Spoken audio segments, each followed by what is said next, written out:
La nuit était fraîche et agitée, les torches crépitaient dans le vent, et des chaînes de feu s'étiraient dans la vallée sous les murs de la ville. La reine Isabelle regardait les tours sombres et pensait au long chemin qui l'avait menée jusqu'à cette côte. Elle savait que beaucoup de choses pouvaient changer avant l'aube, mais sa décision était prise. Le livre de la guerre de 100 ans devait être clos.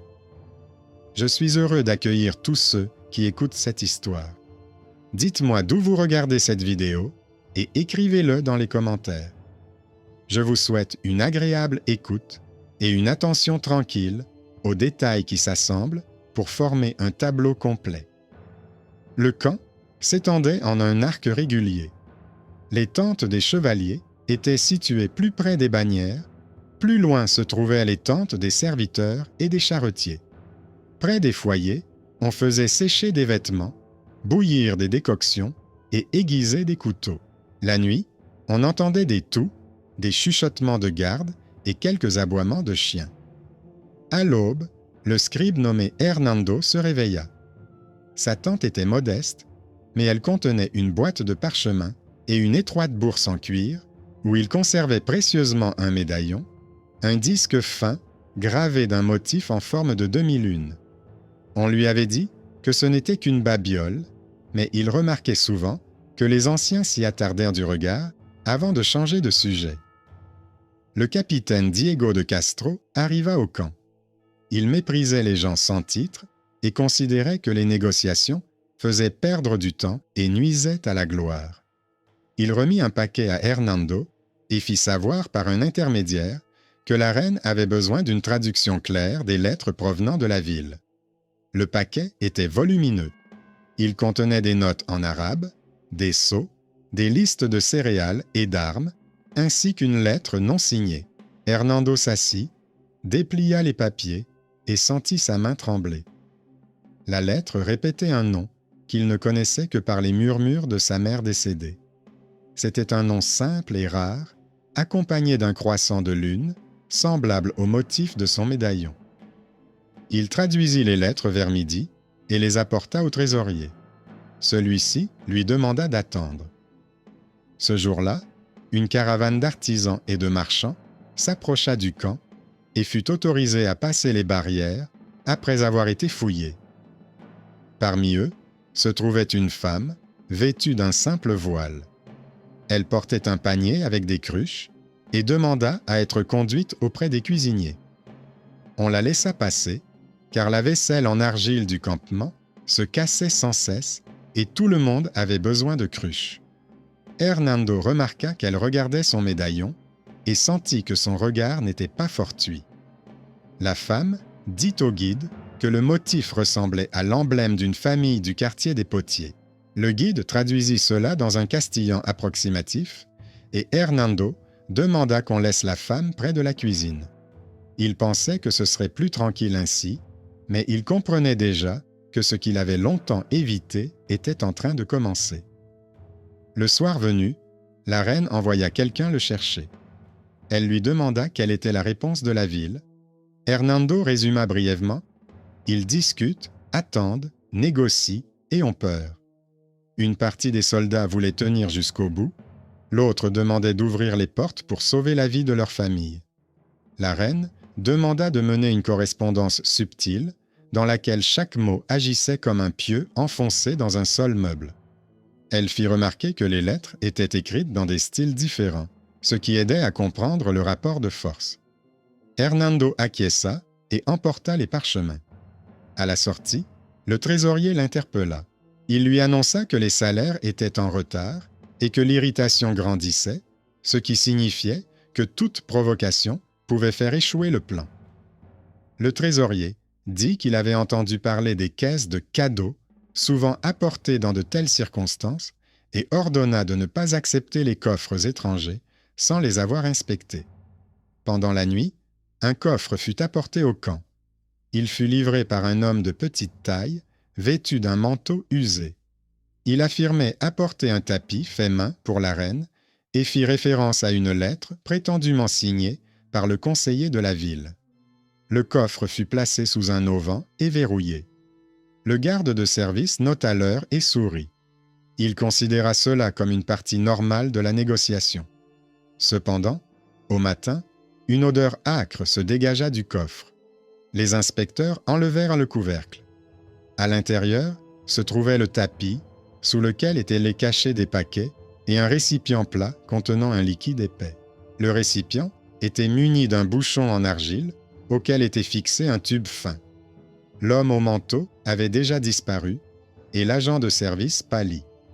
Il se souvint des paroles du trésorier et donna l'alerte. Le tapis fut déroulé. On y découvrit un plan du campement marqué au charbon, et dans un coin, les signes distinctifs des membres de la suite de la reine. Le coffret trouvé par hasard s'était transformé en une menace silencieuse. Un bref thriller quotidien commença. Tout le monde savait qu'un seul faux pas détruirait une semaine de négociations. Hernando fut appelé. Il examina le plan et remarqua de minuscules marques près de la source. Il comprit que quelqu'un avait balisé le chemin pour une sortie nocturne. Le trésorier ordonna de retirer le coffret et le tapis fut caché. Le récipient fut soigneusement transporté jusqu'au fossé et vidé lorsqu'on comprit qu'il contenait de l'huile rance qui s'enflammait à la moindre étincelle. Le soir venu, une rumeur se répandit selon laquelle il y avait des traîtres dans le camp. Le capitaine Diego était sombre, il désigna des sentinelles à cheval et assura à tout le monde qu'il était temps de mettre fin aux négociations par l'épée. Il regardait Hernando comme s'il était de trop et répétait que son travail nuisait à la cause. Le lendemain, la femme aux cruches revint à la cuisine. Elle s'appelait Fatima. Elle demanda qu'on lui donne les morceaux de poterie cassés afin de mélanger une nouvelle composition d'argile. Hernando s'approcha et lui demanda par l'intermédiaire du cuisinier si elle se souvenait du symbole du croissant de lune avec 3 points. Le cuisinier fut surpris que cet homme vêtu d'un simple manteau parle un arabe si clair. Fatima répondit que ce symbole appartenait à l'atelier de son frère, qui avait disparu il y a de nombreuses années, alors qu'il se rendait dans le nord avec une jeune fille originaire d'un village frontalier. Hernando sortit le médaillon. Fatima pâlit. Elle dit par l'intermédiaire du cuisinier que son frère avait le même. Hernando eut la gorge sèche. Il comprit qu'il portait depuis des années sur sa poitrine la moitié de son arbre généalogique. Une parenté cachée remontait lentement à la surface. Fatima ajouta que son frère avait l'habitude de faire une petite erreur dans le motif et la montra sur le médaillon. Ce détail permit de relier définitivement les fils. Il retourna dans la tente et resta longtemps assis devant les lettres. Dans un vieux parchemin, il trouva une note indiquant qu'un maître du même nom régnait sur le quartier des Potiers. Le parchemin était ancien, mais il mentionnait une fille, née l'année où de fortes chutes de neige avaient frappé le nord. Hernando se souvint des récits de sa mère sur l'hiver qui avait détruit les toits. Il comprit alors à quel point le personnel et le politique étaient étroitement liés. Il avait non seulement une tâche de traduction à accomplir, mais aussi un choix à faire: reconnaître le lien et prendre le risque, ou faire semblant de ne rien avoir compris.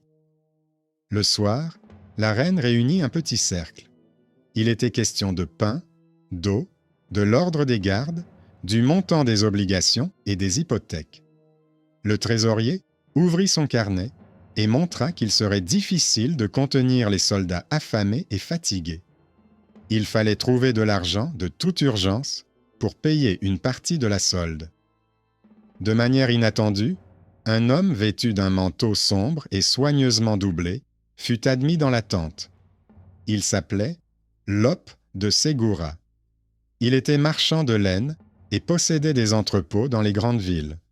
On le regardait de travers, en raison de ses origines et de ses relations, que tout le monde ne considérait pas comme irréprochables. Lope proposa calmement de rembourser la dette avec les pièces disponibles, en garantie des recettes futures. Le trésorier grimaça, le capitaine Diego sourit, mais la reine regarda la liste des chiffres et dit qu'elle vérifierait les conditions. Lopez ajouta que l'argent pourrait être au camp avant l'aube, car le convoi se trouvait à proximité. Cela résonna comme un coup de tambour. Il s'avéra être un bienfaiteur inattendu, et sa décision détermina le ton de toute la semaine suivante. Les jours se succédaient. Des lettres arrivaient de la ville. L'un des scribes de l'autre côté décrivait la pénurie de céréales et les querelles entre les clans. Hernando répondait par des formules discrètes qui lui permettaient de sauver la face. Fatima apportait de temps en temps des cruches et s'informait des nouvelles. Elle raconta qu'il y avait dans la ville une porte cachée près du vieux canal que son père avait autrefois construite. Cette porte pouvait servir de passage aux défenseurs pour leur sortie nocturne, mais elle pouvait aussi permettre aux gens de quitter la ville par petits groupes si la panique s'installait. Hernando comprit la valeur de cette information. Il ne courut pas voir le capitaine, mais se rendit chez le trésorier, car il savait qu'une mauvaise nouvelle entre les mains d'un homme impulsif apporterait le malheur. Le trésorier lui ordonna de se taire et informa la reine. Il fut décidé de renforcer les gardes près du canal, mais sans faire de bruit. Les rumeurs concernant le coffre ne cessèrent de courir. Peu après, un autre objet fut apporté sous l'auvent. Un long ballot de tissu sur lequel des mots étaient cachés dans les motifs. Hernando les distingua et comprit qu'il s'agissait d'indices destinés à ceux qui étaient prêts à faire échouer les négociations. Il ramassa soigneusement le ballot, en brûla le bord et attendit que les cendres se dispersent. Le lendemain matin, quelqu'un déposa un panier de pain près de la cuisine. Les boulangers se réjouirent, mais l'un des assistants remarqua une odeur étrange. Ils inspectèrent le panier et trouvèrent sous le pain de fines bulles contenant un composé inflammable. Une banalité quotidienne s'était à nouveau transformée en menace. Dans le camp, on disait de plus en plus souvent que quelqu'un savait changer d'apparence et passer les postes de garde sans encombre. Les gardes commencèrent à noter chaque personne qui entrait et sortait. Le capitaine Diego exigeait l'assaut. La reine maintenait la ligne des négociations, car elle connaissait le prix du sang. C'est à cette époque qu'apparut un garçon nommé Martin. Il était palefrenier, transportait de l'eau et nettoyait les sabots. Sa tâche semblait insignifiante, et les plaisantins l'envoyaient souvent faire des courses dans les rangs éloignés pour se moquer de sa fatigue. Mais Martin courait beaucoup et connaissait les sentiers. Lorsqu'il fallut transmettre d'urgence une lettre à une troupe voisine et rapporter la réponse avant le coucher du soleil, tout le monde haussa les épaules. Martin prit un sac en cuir, serra les sangles et disparut dans les buissons. Il revint peu après, couvert de poussière, et remit un reçu avec 3 marques. Son itinéraire s'était avéré le plus court, car il savait où les gués étaient peu profonds et où les buissons n'accrochaient pas les vêtements. Ce détail a sauvé la journée, car la réponse déterminait la manière de poster des gardes près de la rique. À partir de ce moment, Martin a cessé d'être considéré comme un garçon insignifiant. Il est devenu cette personne sous-estimée qui, au moment opportun, joue un rôle important. Les lettres, en provenance de la ville, devenaient de plus en plus nerveuses. Les parties se disputaient au sujet des clés, des otages, de l'endroit où les lances seraient déposées. Un jour, une note sans cachet arriva. Elle disait qu'un groupe de jeunes guerriers fougueux préparait une sortie audacieuse et qu'ils étaient aidés par l'un des hommes du camp royal. Le trésorier se mit à vérifier les listes. Un scribe de la tente auxiliaire fut soupçonné. Il s'appelait Esteban. On découvrit qu'il avait des bottes exceptionnellement propres, alors qu'il était censé avoir transporté de l'eau toute la nuit. Esteban affirma que la blanchisseuse les avait lavées, mais personne n'avait vu la blanchisseuse à ce moment-là. Il fut suspendu de ses fonctions. Le capitaine Diego insista à nouveau pour recourir à la force brute. La reine déclara qu'il fallait faire toute la lumière sur cette affaire, sinon le sang noierait le traité. Hernando ne dormit pas cette nuit-là. Il écoutait les pas des gardes et tendait l'oreille pour entendre le bruit de l'eau dans la rique. Il pensait à sa mère, au médaillon et à Fatima. Il lui semblait tenir dans sa main un fil invisible, et s'il tirait dessus, le nœud se resserrerait, mais s'il le lâchait, tout s'effondrerait. Au petit matin, il se rendit à l'irrigateur et vit Fatima avec son filet. Elle ramassait des débris pour sécher l'argile. Fatima lui dit que la ville était prête à accepter les conditions, mais qu'elle craignait que quelqu'un ne vienne tout gâcher pour la gloire. Elle demanda que, dans les premiers jours suivant la reddition, les femmes et les enfants puissent sortir en groupe sans être fouillés de manière brutale. Hernando promit de transmettre cette demande, et cette promesse devint pour lui un engagement personnel. Le même jour, un nouveau nœud s'est formé dans le camp. López de Segura a apporté l'argent. Il a posé les sacs sur la table du trésorier. Une partie des officiers s'est dispersée, satisfaite. Le soir venu, les rangs du camp sont devenus plus calmes et les chuchotements au sujet du coffre se sont tus. López est devenu un homme dangereusement utile. Cela ne plaisait pas au capitaine Diego, qui estimait que les marchands ne devaient pas diriger la guerre. Diego se mit à surveiller Lope. Pendant ce temps, Martin, chargé de transporter de courts messages entre les tentes, apporta à Hernando un ruban tombé par hasard. Il y avait une étrange inscription sur le ruban. Hernando comprit qu'il s'agissait de signes convenus entre les hommes d'Esteban et ceux qui attendaient la sortie nocturne. Il le montra au trésorier. Esteban fut placé sous bonne garde dans une tente éloignée. Avant l'aube, la ville donna son accord. Elle écrivait qu'elle était prête à remettre les clés, à condition que la vie et l'honneur de ceux qui déposeraient les armes soient épargnés. La reine répondit de manière concise et claire. Elle fixa le jour et le lieu. Ce jour-là, comme prévu, les gens se rassemblèrent sur la place près du ruisseau. Les bannières étaient soigneusement appuyées contre leurs hampes, les officiers vérifièrent les sceaux. Fatima, cachée dans l'ombre d'un chariot, regardait les lignes de vie de sa ville et du camp ennemi se rejoindre. Martin se tenait près d'Hernando et attendait le signal. Lorsque le processus commença, un homme s'élança depuis la rangée arrière et courut vers l'Aric. Il essayait d'envoyer un signal aux siens. Martin le devança. Il rattrapa le fugitif et le plaqua dans l'herbe. Les gardes arrivèrent à temps et lui attachèrent les mains. Martin se tenait au-dessus de lui et clignait des yeux, ne comprenant pas ce qui allait se passer. À ce moment-là, une vague de peur parcourut les rangs, mais la reine ne leva pas la voix, elle fit simplement signe de continuer. Les clés furent transmises les unes après les autres, et chacune d'elles tinta doucement, comme un clou sur une pierre. Les gens comptaient les liasses et vérifiaient les marques. Le soleil se levait lentement. L'accord reposait sur une discipline rigoureuse et sur la confiance accordée aux mots écrits sur le parchemin. Quand tout fut terminé, la reine ordonna que les femmes et les enfants qui le souhaitaient puissent traverser le camp pour se rendre dans la vallée. Elle ordonna de placer des cruches d'eau le long du chemin. Fatima se tenait à côté, et pour la première fois depuis plusieurs jours, elle ne serrait pas les poings. Hernando retira son médaillon et le lui montra. Elle dit qu'elle savait où se trouvait dans la ville un vieux signe représentant un demi-lune sur un mur. Ils convinrent de se retrouver à la porte lorsque ce serait sans danger. Le soir, alors que le camp bourdonnait de conversations discrètes, Lope s'approcha de la tente d'Hernando. Il dit qu'il avait entendu parler du médaillon et de la parenté. Il proposa son aide. Il dit qu'il pouvait organiser le retour de certains artisans dans les villes voisines s'ils acceptaient de nouveaux emplois. Hernando comprit que cette proposition pouvait sauver des familles. Il le remercia et dit qu'il transmettrait le message.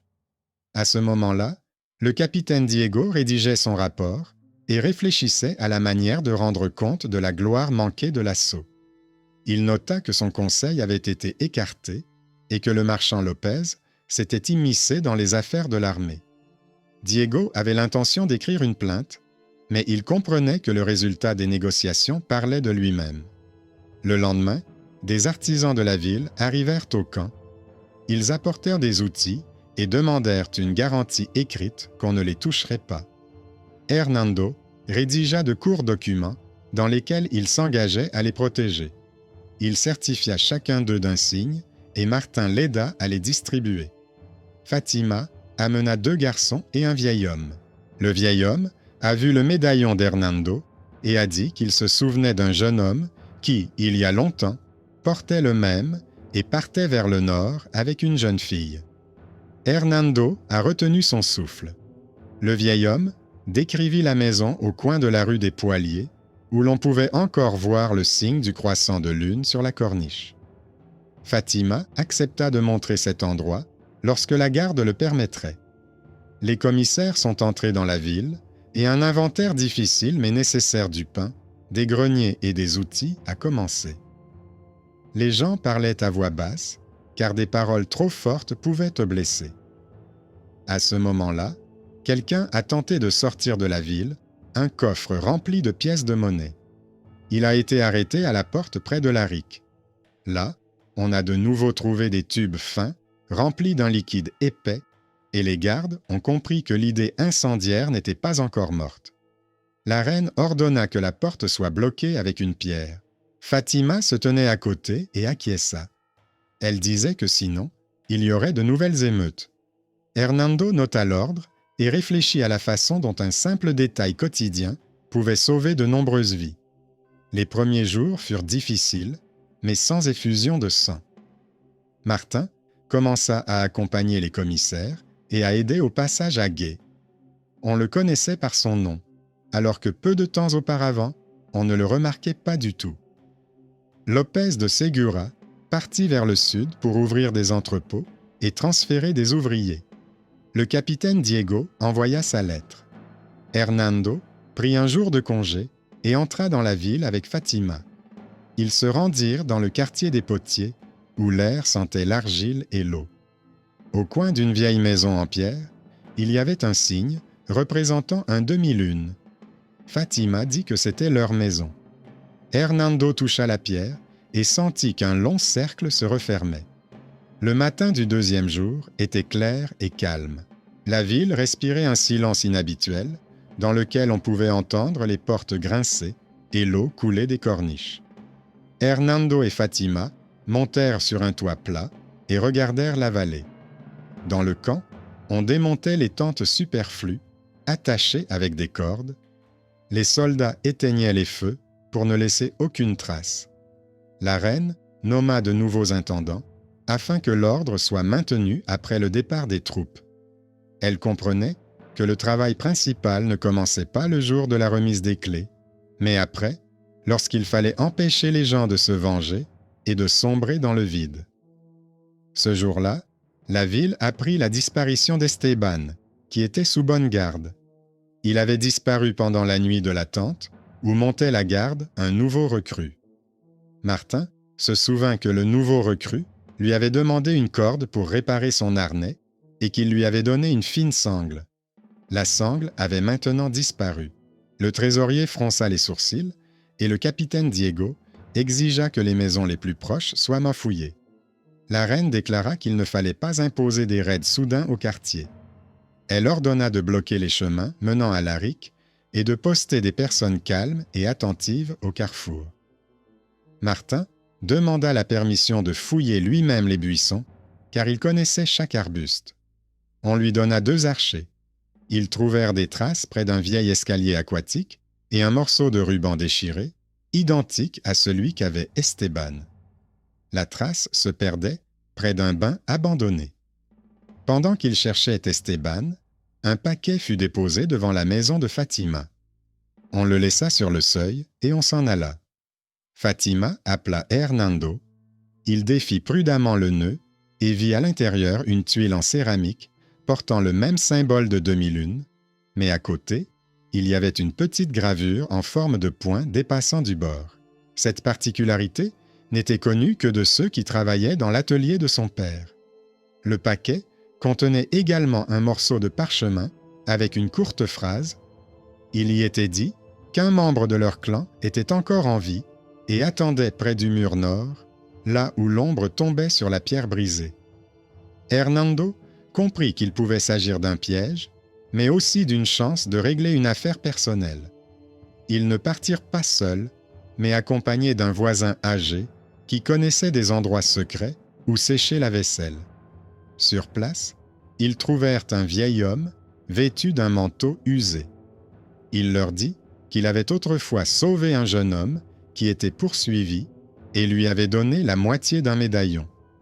Il leur raconta qu'il avait connu la mère d'Hernando et l'avait aidé à s'enfuir vers les terres du Nord. C'est ainsi que se révéla le lien de parenté caché auquel Fatima avait fait allusion. Le vieil homme montra une marque sur sa main que seule la famille pouvait connaître. Hernando ne l'embrassa pas et ne tomba pas à genoux. Il se contenta de hocher la tête, car il comprenait l'importance d'une telle rencontre dans une ville où chaque regard avait désormais son importance.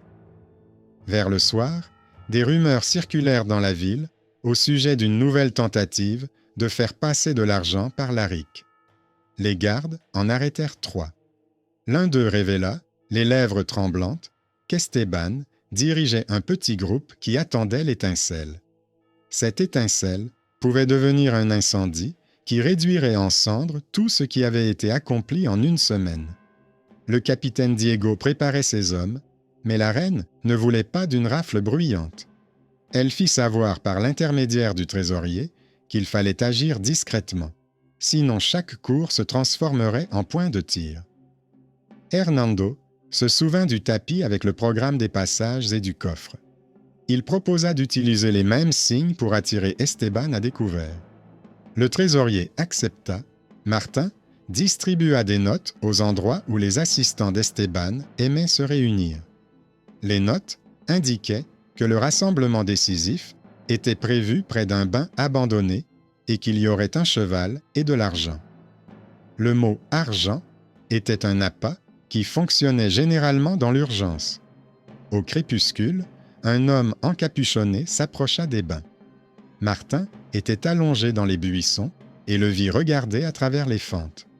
L'homme fit un pas vers la porte et les tireurs sortirent de l'ombre. C'était Esteban. Il n'avait pas été battu. On l'avait conduit devant le trésorier et on lui avait remis une lettre dans laquelle il était question de la remise des clés et de la protection des habitants s'ils déposèrent les armes. Esteban lut la lettre et resta silencieux. À la fin, il a dit qu'il ne croyait pas à l'accord, car quelqu'un comme lui restait toujours entre deux feux. Le capitaine Diego voulait le punir, mais la reine a ordonné de le remettre à la garde municipale afin qu'elle le juge selon les règles applicables à ses propres citoyens. Cela a été un signe difficile, mais important. L'accord tient si les deux parties assument la responsabilité de leurs propres citoyens. Pendant ce temps, une longue file d'attente s'était formée à la porte. Les femmes et les enfants sortaient par groupes, des cruches d'eau étaient posées au bord de la route. Martin et 2 autres garçons veillaient à ce que personne ne bouscule les autres et à ce que les personnes âgées puissent passer. Certains hommes marchaient à côté et portaient des baluchons. La reine avait ordonné que personne ne touche à leurs vêtements et que le passage soit libre. Fatima fit passer une veuve qu'elle connaissait avec ses 2 filles. Elle était revenue en ville parce que ses fours l'attendaient, et une ville sans four meurt. Quelques jours plus tard, les premiers travaux commencèrent dans la ville. Les artisans réparèrent les arics, relevaient le canal, nettoyaient les puits. Lope revint avec des hommes et apporta des sacs de laine. Il proposa du travail à ceux qui étaient prêts à partir vers de nouvelles colonies et à construire des ateliers. Ces paroles ont suscité la méfiance, mais il n'a pas discuté. Il a simplement versé des avances et laissé de brèves quittances. Ce n'était pas très élégant, mais cela fonctionnait. Le capitaine Diego continuait de penser que le marchand jouait un double jeu et se plaignait de lui à chaque occasion. Cependant, le trésorier constatait que le camp était plus calme lorsqu'il y avait du travail et du pain. Un jour, Fatima demanda à Hernando de venir à l'ancienne maison près du mur. Il y avait là une cachette contenant des moules pour la céramique, et elle voulait savoir s'il était possible de les emporter dans l'atelier, situé à l'extérieur de la ville. Ils soulevèrent la plaque et trouvèrent non seulement les moules, mais aussi un livre enveloppé dans un tissu. Le livre était en 2 langues. C'était un répertoire de motifs et de mesures, compilé par son père, à l'époque où il faisait encore du commerce avec le Nord. Au milieu se trouvait une feuille avec la moitié d'un motif qui correspondait exactement au médaillon d'Hernando. Ce n'était pas un trésor qui faisait tourner la tête. C'était simplement le fruit d'un travail de toute une vie qui reliait la ville et le Nord. Hernando comprit que cette feuille pouvait servir de pont, car l'artisanat s'est relié là où les mots pèsent lourd. Il proposa d'organiser une exposition de motifs à la porte de la ville, afin de montrer aux gens que les liens avaient toujours existé. Fatima accepta et dit qu'elle savait comment disposer les tables avec soin, afin que personne ne glisse et ne casse rien. L'exposition eut lieu un jour calme. Les gens s'approchaient, examinaient les motifs, les comparaient aux cruches et aux assiettes. Certains apportaient leurs propres œuvres et les comparaient. Des soldats vinrent également. Ils se tenaient à l'écart et regardaient en silence les motifs se répéter sur différents objets. Martin a apporté un seau d'eau et a arrosé la route poussiéreuse pour qu'elle ne soulève pas de nuages de poussière. Le capitaine Diego s'est approché des tables et a longuement examiné un symbole. Le trésorier a remarqué que pour la première fois depuis plusieurs jours, les gens se tenaient côte à côte sans échanger de mots méchants.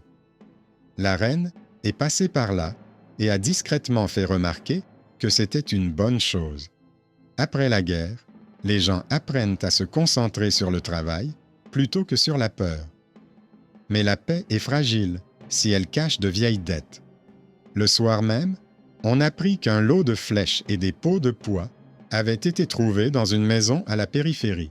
Le propriétaire affirmait que ces objets appartenaient aux anciens occupants. Pendant la nuit, la maison prit feu.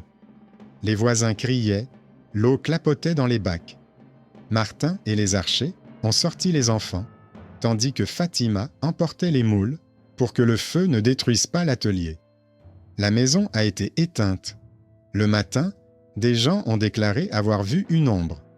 Le capitaine Diego a de nouveau exigé une rafle. La reine a dit qu'il fallait faire pression sur ceux qui détenaient les liasses de flèches. Elle a nommé un représentant qui pouvait prendre rapidement des décisions sur place. Cet homme était Hernando. Son talent discret pour rassembler les gens s'est avéré plus utile que les ordres bruyants. Ce fut un tournant où un homme sans titre a obtenu le droit de décider, car il avait prouvé son talent par ses actions. Hernando commença par des mesures simples. Il installa une table près de la porte, étala des parchemins et appela ceux qui savaient compter. Tous ceux qui apportaient au grand jour des flèches et des pots recevaient un reçu et étaient protégés contre les fouilles. Les gens sortaient de leurs cachettes de vieux objets dangereux et les remettaient, car ils voyaient qu'ils n'étaient pas humiliés. Le trésorier tenait les comptes. Le capitaine Diego grinçait des dents, mais il ne pouvait pas enfreindre l'ordre. Lope apportait des clous et des planches pour que les gens réparent les portes et les fenêtres. Fatima organisait la livraison de cruches et de pain afin qu'il y ait toujours de l'eau et de la nourriture sur la table. Martin courait entre les rangées, apportait du papier et de l'encre. Les soldats le regardaient avec respect. Il était devenu celui qui maintenait le tissu du quotidien et personne ne se moquait plus de ses allées et venues. C'est à cette même époque qu'Esteban fut retrouvé. Il avait tenté de s'enfuir par un gué éloigné, mais il avait été reconnu. On l'amena devant les anciens de la ville. Hernando proposa que le procès soit public. Les gens se rassemblèrent sur la place. Personne ne criait. Les anciens ont lu son dossier et interrogé les témoins. Esteban a dit qu'il avait agi ainsi parce qu'il craignait d'être expulsé du camp le lendemain et de se retrouver sans ressources. Il a reconnu avoir jeté de l'huile sur le feu. Il a été condamné et emmené en détention. Ce fut un moment grave et solennel qui donna aux gens une image certes amère, mais compréhensible de la justice. Une semaine plus tard, la ville avait changé d'ambiance. On entendait le bruit des marteaux, les chevaux tirant des rondins, les enfants courant chercher de l'eau. La reine se préparait à partir. Elle examina les nouvelles listes et ordonna de laisser une petite garde près du canal et des portes. Elle remercia ceux qui avaient là maintenu l'ordre. Le capitaine Diego reçut un rapport succinct indiquant qu'il avait consciencieusement effectué ses rondes. Lope reçut une lettre confirmant la légalité de ses entrepôts. Le trésorier nota que la solde avait été partiellement versée. Hernando reçut une brève note indiquant qu'il était nommé responsable des relations avec les artisans. Fatima trouva dans l'atelier un nouveau tour permettant d'affûter les cruches et déclara que ce tour fonctionnerait plus longtemps que n'importe quel litige. Martin reçut un cheval avec une selle simple et un papier au nom du transporteur. Il sourit et dit qu'il garderait la route propre. Juste avant le départ, la reine ordonna d'organiser une autre cérémonie discrète. Sur la place, les anciennes clés furent emplacées dans un coffre et les nouvelles furent déposées à côté.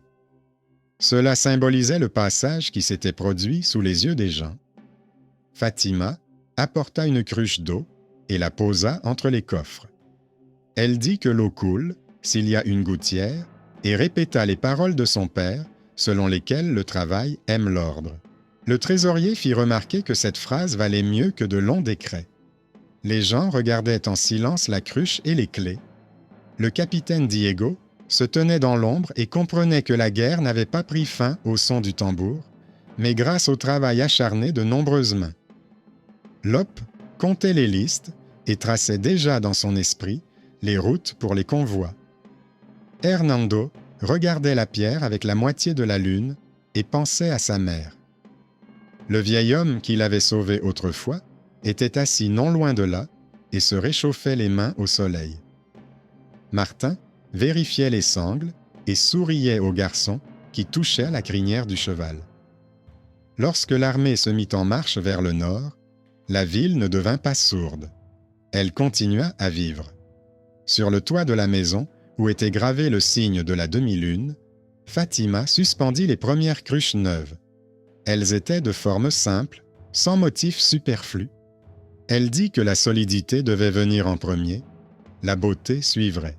Hernando, près de la fenêtre, recopiait la liste des artisans qui avaient besoin d'argile.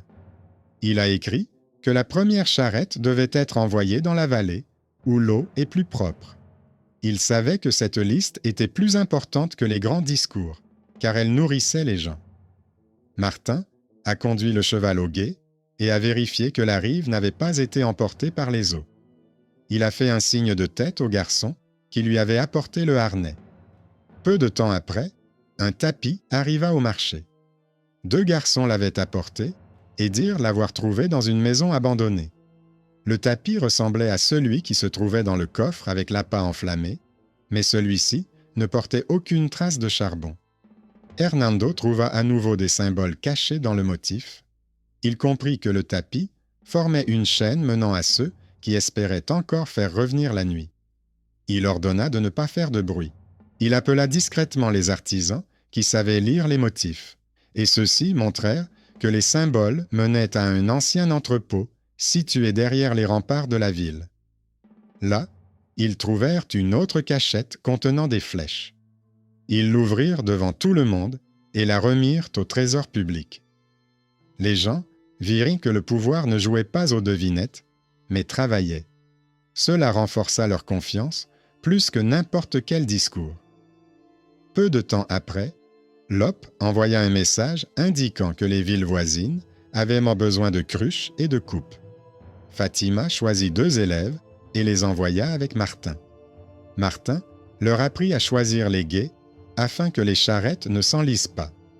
En chemin, ils rencontrèrent des gens qui avaient entendu parler de la remise des clés. Certains s'attendaient à des malheurs, d'autres croyaient en l'ordre.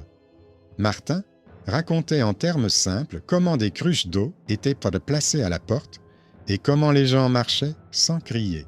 Il ne citait pas de noms célèbres. Il parlait de la route qui devait être propre. À son retour, Il apporta une lettre d'un vieux maître qui demandait d'envoyer des moules et des descriptions de motifs. Hernando joignit en réponse une copie d'une page du livre du père de Fatima. Il écrivit que les motifs pouvaient être reproduits, mais qu'il était important de respecter les proportions, sinon les coupes se fendaient. Il ajouta une petite note sur la demi-lune, en souvenir du fait que les différentes rives du fleuve se rejoignent parfois en un seul signe. C'était personnel, mais il n'y avait là aucun secret à cacher. Fatima sourit en lisant la copie. Elle dit que désormais, leur signe vivrait dans les choses simples et que c'était mieux que n'importe quel blason. Peu après, un autre nœud se forma. Le capitaine Diego reçut une réponse à sa plainte. On lui proposa le choix, rejoindre une autre escouade ou rester dans la ville et mener à bien les travaux de fortification. Il choisit de rester.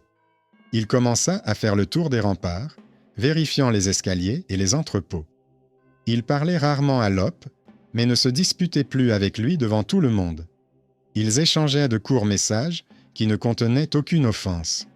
C'était sec et correct. Le trésorier nota que les dépenses étaient conformes au budget. Martin nota sur la liste des gués leur profondeur après la pluie. Hernando établit une règle simple pour régler les différends. Chacun écoute l'autre jusqu'au bout, puis dit ce qu'il a compris, puis ils cherchent une solution. Cette règle fut rapidement adoptée, car elle mettait fin aux cris. Un jour, un homme vêtu d'un manteau arriva sur la place. Il dit par l'intermédiaire d'un garçon qu'il voulait voir celui qui portait le médaillon avec la moitié de la lune. Hernando sortit. L'homme lui remit un petit sac. À l'intérieur se trouvait la deuxième moitié. L'homme dit que son père l'avait autrefois conservée pour son maître, mais qu'il n'avait pas osé la lui donner. Le moment était maintenant venu. Hernando assembla les deux moitiés qui s'embrassèrent parfaitement.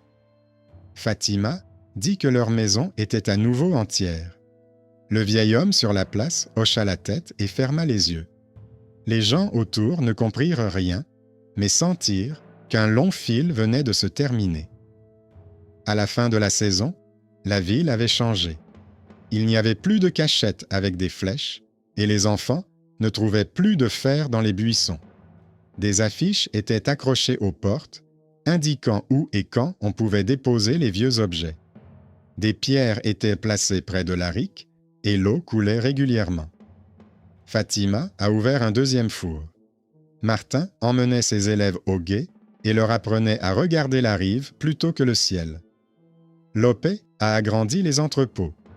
Le capitaine Diego a commencé à construire un nouvel escalier sur le mur. Le trésorier a nettoyé les livres. Hernando a pris des notes succinctes dans ses cahiers, où chaque mot était choisi non pour sa beauté, mais pour son utilité.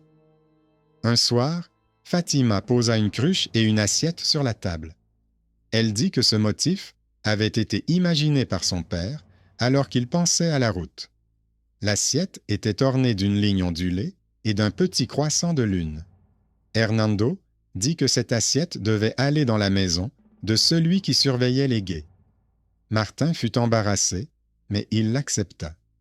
Il posa l'assiette sur une étagère et dit qu'il inviterait ses élèves à la regarder chaque matin. Il fit ainsi, et les élèves sourirent, car ils comprenaient une chose simple. La route fait vivre la ville. Lorsque le moment fut venu, la reine envoya un bref message. Elle écrivit que le livre de la guerre était clos et qu'il fallait désormais tenir les livres du travail. Elle dit que chaque jour était important. Ce message fut lu sur la place sans grand discours. Les gens se dispersèrent pour vaquer à leurs occupations. Le vieil homme qui avait apporté la deuxième moitié du médaillon mourut de mort naturelle quelques jours plus tard. Fatima et Hernando l'accompagnèrent au vieux cimetière et posèrent une pierre. Sur la pierre, ils gravèrent un petit signe que seuls eux pouvaient comprendre. C'était la conclusion silencieuse d'un long voyage. Une année s'écoula. La ville était toujours debout. On vendait des cruches sur les marchés. L'eau coulait dans les ariacs. Sur le mur de la maison de Fatima, Le signe de la demi-lune n'avait pas perdu de son éclat. Martin conduisait des caravanes et surveillait les gués. Lope transporta un autre entrepôt et trouva de nouveaux ouvriers parmi les anciens tireurs qui avaient livré leur cachette au début. Le capitaine Diego est devenu maître des fortifications et a appris à parler sans mots durs. Le trésorier est parti vers le nord, laissant derrière lui des livres comptables vierges. Hernando a continué à rédiger de courtes notes dans lesquelles il indiquait clairement qui faisait quoi et pourquoi. Il sortait parfois 2 médaillons reliés et se souvenait comment, une nuit, les torches sifflaient et comment les clés tintaient dans ses paumes. Il n'appréciait pas ce tintement. Il y entendait le son régulier du travail qui maintient la ville et les gens ensemble. Ainsi s'acheva l'histoire de la dernière clé et de la façon dont une vie qui semblait étrangère et dangereuse devint compréhensible et commune. La fin n'était pas un miracle. Elle était le résultat des décisions que les gens prenaient chaque jour. Certains tenaient parole, d'autres apportaient des cruches, d'autres encore marquèrent les gués, d'autres enfin savaient voir le chemin dans des signes simples. Et si l'on se demande où se trouve la justice, la réponse est simple, elle apparaît là où chacun est responsable de ses actes et ne les cache pas derrière de grands discours. Cette conclusion ne nécessite pas de tambour. Elle nécessite une route plane, de l'eau pure et des mains qui n'ont pas peur du travail. Un autre hiver s'est écoulé. Les pluies ont emporté la route menant au champ du Nord et les caravanes ont commencé à prendre du retard. Les gens s'inquiétaient car il y avait moins de céréales. Lope a envoyé des messagers aux entrepôts de l'Ouest et a ordonné de faire venir plusieurs charrettes d'orge et d'avoine. Il n'a pas attendu les autorisations car il comprenait la valeur du temps. Le trésorier, qui était revenu pour une courte période, nota dans ses carnets la dette et la date, écrites en toutes lettres. Hernando rassembla les artisans et leur dit que les fours fonctionneraient à moitié régime afin d'économiser le bois.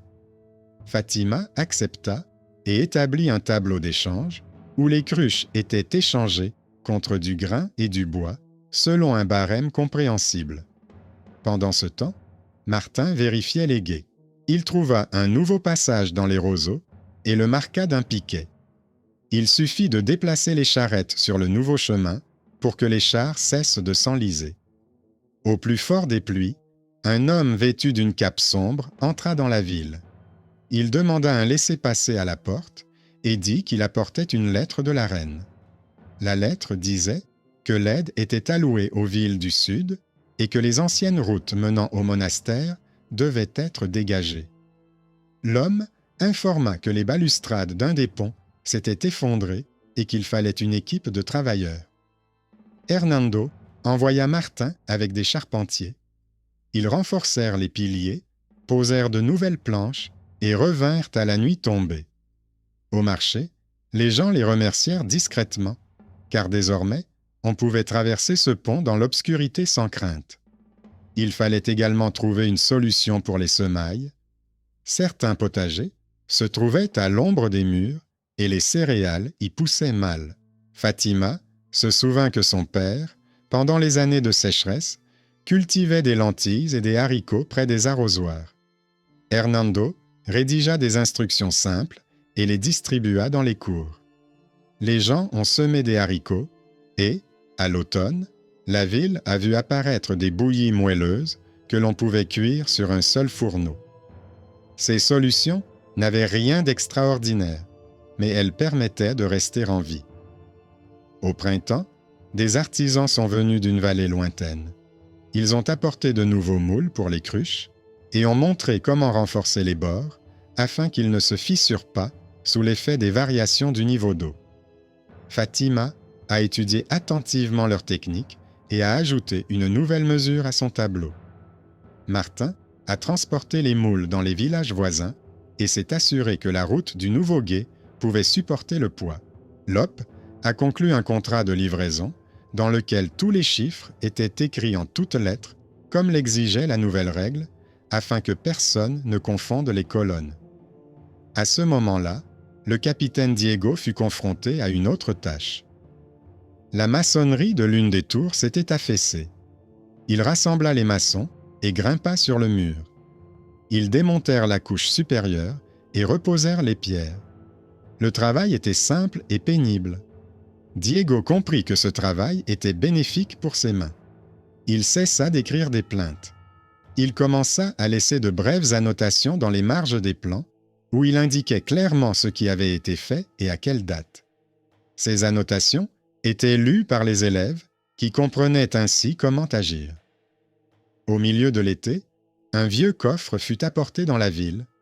Il avait été trouvé dans le sous-sol d'une maison inhabitée depuis plusieurs années. Le coffre était solide et son couvercle portait des traces de marques au charbon. Hernando ordonna de ne pas l'ouvrir sur la place. Il transporta le coffre dans l'atelier où le sol était en pierre et enleva prudemment le couvercle. À l'intérieur se trouvaient des liasses de parchemins, 2 sceaux et un trousseau de clés marquées. Certains parchemins contenaient des plans de passage secrets. Hernando comprit que ces papiers pourraient à nouveau servir d'outil à ceux qui cherchaient à mettre le feu aux poudres. Il recopia les passages importants et brûla les feuilles contenant les plans dangereux. Il remit les clés au trésorier.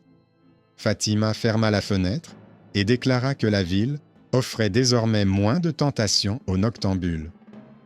Le même jour, un étrange colis arriva. Dans le panier se trouvaient des pommes, chacune portant une minuscule marque gravée. Cette marque reproduisait le signe qui menait autrefois à la cachette derrière le mur. Le trésorier ordonna de brûler les pommes afin d'éviter toute discussion sur les marques. Fatima a dit que c'était la bonne décision, car la nourriture ne devait pas servir au jeu des étrangers. Martin a emporté les cendres derrière la rique. Les gens ont vu que les autorités restaient calmes et ne faisaient pas tout un spectacle d'une bagatelle. Cette ligne de conduite a permis de maintenir l'ordre. À l'automne, une délégation venue des localités voisines arriva dans la ville. Elle voulait savoir comment la remise des clés avait pu se faire sans effusion de sang et comment la ruine avait pu être évitée. Hernando rassembla les gens sur la place et leur expliqua en termes simples. Il dit que chaque promesse avait été consignée par écrit et qu'une personne spécifique était chargée de veiller à ce qu'elle soit tenue. Il montra les tableaux de Fatima, les notes de route de Martin, les calculs du capitaine Diego et les reçus de Lopez.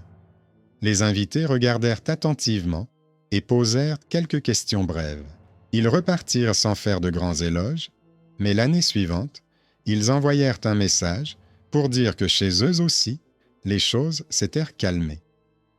À l'approche de l'hiver, la ville était à nouveau en ébullition. Quelqu'un avait lancé la rumeur que les anciennes dettes seraient recouvrées avec une main de fer.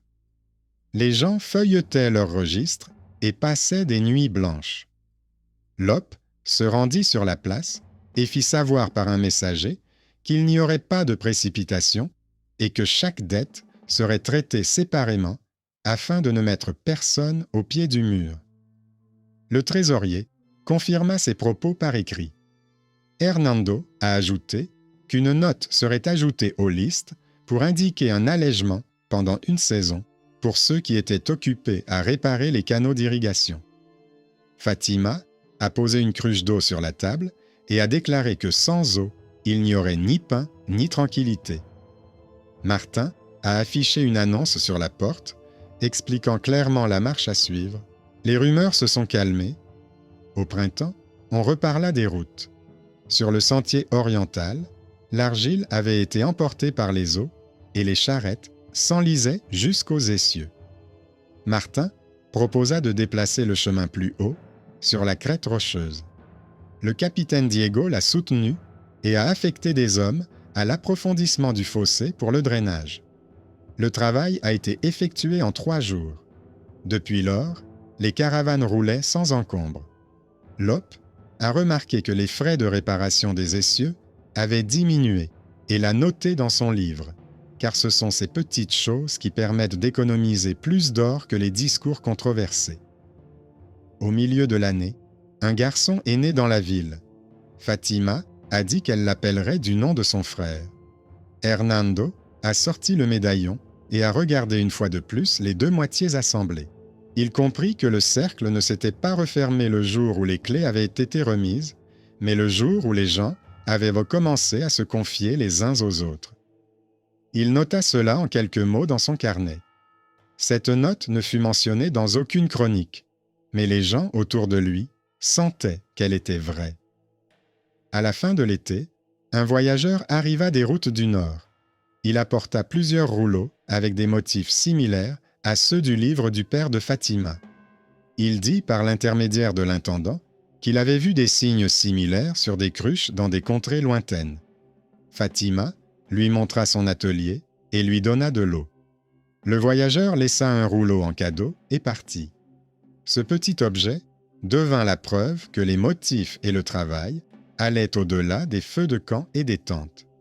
Les gens se réjouirent en silence, car la joie du travail aime le silence. À la fin de ce long voyage, la reine envoya à nouveau un message. Elle écrivit que les livres indiquaient que les clés avaient été transmises, que les gens étaient protégés et que les routes tenaient bon. Elle remercia ceux qui avaient fait leur part. En réponse, la ville envoya un bref message indiquant que l'eau coulait régulièrement, que les poêles brûlaient tranquillement, que le pain était cuit selon les normes et que les enfants couraient sur des chemins secs. Martin partit avec cette lettre. Il revint quelques semaines plus tard et dit que les routes du Nord étaient également devenues plus calmes. C'est ainsi que s'est installée la justice que beaucoup recherchaient depuis des années.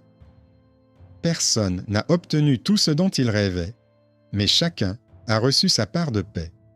Et si l'on demande quelle a été la clé finale, la réponse est simple. La clé finale a été la capacité des gens à tenir parole, à respecter les mesures et à se souvenir du signe qui relie la rive et la maison. Les derniers mois ont été calmes et clairs. La ville se réveillait tôt et à l'aube, on entendait les volets s'ouvrir et les pas nus de quelqu'un sur la pierre. Sur la place, il y avait un tableau d'affichage où chacun pouvait trouver son travail. On y trouvait des notes sur le jour du nettoyage de la rique, le transport du bois, la couture des sacs et le transport de l'argile. Ces petites lignes semblaient austères, mais elles étaient le pilier de tout. Fatima tenait une liste d'élèves et notait ceux qui avaient appris à garder la forme et ceux qui cassaient encore les goulots. Martin rédigeait de brèves notes sur la profondeur des gués après chaque pluie. Le capitaine Diego faisait chaque semaine le tour des murs et notait où il fallait coudre une nouvelle attache, remplacer une pierre ou renforcer une marche. Lope vérifiait l'entrepôt, comptait les sacs, notait les mouvements des charrettes et chaque dépense par écrit, afin que personne ne puisse contester les chiffres. Hernando reliait les cahiers et les signait dans la marge, afin qu'ils puissent être lus des années plus tard. Parfois, il sortait sur le toit et regardait la vallée. Le vent agitait les drapeaux, et il lui semblait que la ville respirait régulièrement, comme un homme après une longue maladie, lorsque la fièvre disparaît et que les forces reviennent. Un soir, il posa le médaillon assemblé sur la table. Il le regarda calmement et le rangea dans son portefeuille. Le travail continuait, et la ville respirait régulièrement, sans un mot de trop.